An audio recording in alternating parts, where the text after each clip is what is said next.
My name is Danette Purvis, and I'm from Southwest Washington, D.C., where I was born and raised. My experience learning the hands-on heart CPR program was from a school that I'm going to currently for cosmetology, and they just happened to give us just CPR training. When I learned CPR, it was on a Thursday, and when I went to work Friday, we were just talking, the manager was talking, going through some things we were supposed to do, just looking around, and then looked at him again, and he looked like he was having something of a seizure, and just called his name, and he didn't respond to anything, and then all of a sudden, he just stopped breathing. I grabbed his arm and I just pulled him to the floor. And without even thinking about the CPR thing, it just automatically came to me. Put him on the floor and just started CPR compressions on his chest. And that's what I did. I did that for like 10 minutes.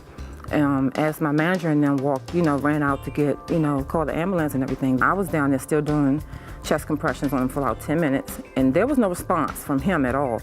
Well, I can't say at all. He actually responded by breathing out like a couple of times of air. It's like a quick breath of air that he breathed out. And then after that, was no more responses, and I kept doing the chest compressions. Then the other coworker was like, "How long have you been doing that?" I said, "About 10 minutes. Then he just jumped down there and started the chest compressions. So everything was moving so fast. And I was like, "We gotta get an AED machine, we gotta get an AED." So I ran around the office asking if anyone had an AED machine, and then my other coworker, Mark, came out and said, "Yeah, we have one." He rushed over to get it, and then we were all on the floor back with Kenneth Miles, as at that time a police officer was in there, and he was doing chest compressions. I grabbed the first pad and I placed the first pad on him, and the second pad was placed on by the police officer. And at that point, the machine pretty much tells you, once it's on, it tells you what to do. We stood back and they shocked him the first time, and there still wasn't no response from him.